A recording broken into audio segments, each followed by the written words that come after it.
Aujourd'hui, pour le thème que j'ai choisi, on va parler un peu du Seigneur Jésus comme étant celui qui délivre de la crainte de la mort. La plupart des gens aujourd'hui ont une certaine crainte de la mort. La mort, ça crée toujours certaines inquiétudes. En fait, l'Écriture de nous rappeler, c'est réservé à l'homme de mourir une seule fois. Vient le jugement. Mais après, c'est justement, c'est après qui la mort, ça reste quand même un ennemi. Le méconnu, il faut bien se préparer pour faire face à l'éternité ou après la mort. Et pourtant, le Seigneur est venu, lui, pour que nous soyons prêts à faire face, justement, à la mort. Il y a une dame qui nous écrivait, il y a quelque temps, et puis elle nous dit ceci. Elle dit, j'avais la pensée de vous suggérer, comme message, en fait, la vie après la mort. Qu'est-ce qui nous attend? Et aussi, comment est-ce qu'on pourrait développer ce sujet pour nous aujourd'hui? Bien, en fait, c'est tout quand même un sujet.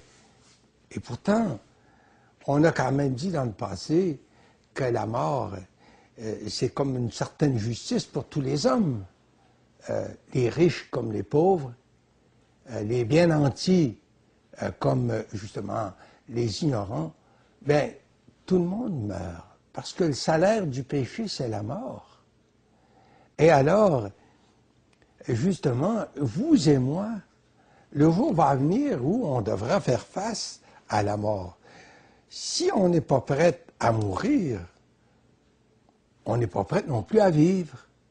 Alors, cher ami, qu'est-ce que vous pensez de la mort? Est-ce que vous êtes prête vraiment à faire face à la mort? Si la mort vous surprendrait, parce que la mort, ça n'a pas de pitié. La mort appelle des fois des mères de famille qui ont des petits-enfants. Et en fait, on peut se rappeler l'histoire de Marie et Marthe dans les Écritures. Ces deux sœurs qui avaient un frère qui s'appelait Lazare. Le jour est venu où Lazare est tombé malade. Et puis, ils ont envoyé un message à Jésus disant, « Celui que tu aimes est malade. » Mais le Seigneur, lui, était engagé dans son ministère. Et puis, il a passé encore quelques jours, justement, à enseigner les foules. Et puis, après un peu de temps, il est revenu pour visiter les deux sœurs. Les deux sœurs, bien sûr, ont vécu le décès de leur frère. Et puis là, bien, ils étaient vraiment en peine. Ils avaient perdu leur frère, Lazare. Et puis là, bien, justement, dans les larmes puis dans le deuil, ils ont dû ensevelir leur frère Lazare. Mais on ne savait pas où se tourner, sauf ils ont envoyé justement ce message à Jésus. Elles savaient que Jésus pouvait leur apporter du réconfort, pouvait répondre à leurs difficultés, à leurs souffrances, à leur deuil, justement. Et Jésus est revenu, justement, à Béthanie pour rencontrer ces deux sœurs. Puis qu'est-ce qu'il leur dit? Il leur dit cette parole qui est une parole que nous pouvons prendre pour nous-mêmes aujourd'hui. Il leur dit, en Jean chapitre 11, verset 25, Jésus de dire, « Je suis moi, la résurrection et la vie. Celui qui croit en moi vivra même s'il meurt. Et quiconque vit et croit en moi ne mourra jamais. » Bien sûr, ici qu'il parle de la vie spirituelle. Vous savez, la mort spirituelle, c'est d'être séparé de Dieu pour l'éternité. Tandis que la vie spirituelle, c'est d'être auprès du Seigneur une fois qu'on quitte, en fait, cette vie. Et justement, c'est Paul qui pouvait dire, « Pour moi vivre, c'est le Christ. Et mourir m'est un gain. » Mourir m'est un gain. Je me demande si on peut en dire autant aujourd'hui. Le Christ est ma vie et la mort m'est un gain. On devrait pouvoir en dire autant, vous savez. Les deux sœurs de Lazare ont été consolées par le Seigneur, justement parce qu'il leur a dit qu'il avait le pouvoir de ressusciter même Lazare. Et ça, c'est vrai pour tous les gens.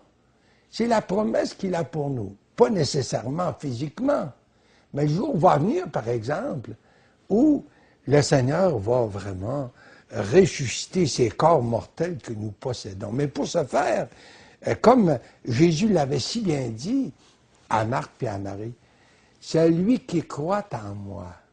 Mais qu'est-ce que ça veut dire croire?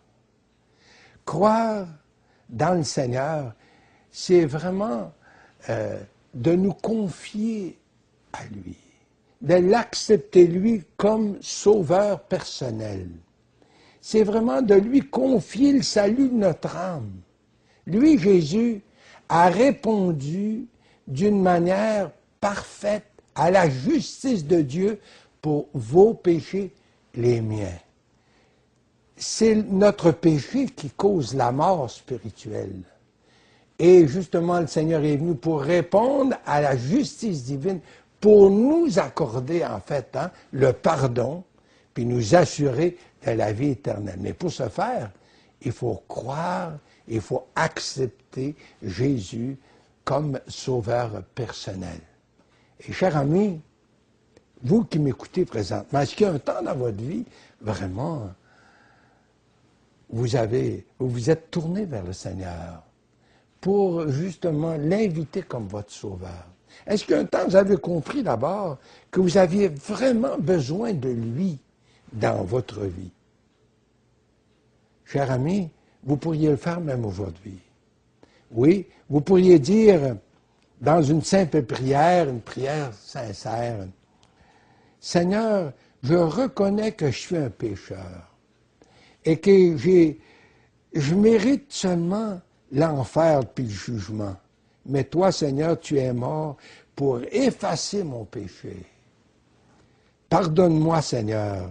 Je veux me confier en toi dès aujourd'hui. Remplis-moi de ta paix. Donne-moi cette assurance que dès que je vais mourir, que je meure, je serai avec toi. » Alors, cher ami, pourquoi pas lui ouvrir votre cœur aujourd'hui et faire comme Marie et Marthe, vous confier à Jésus, puis Jésus de vous assurer de la vie éternelle. C'est sa parole qu'il promet. Alors qu'il en soit ainsi, cher ami, pour sa gloire.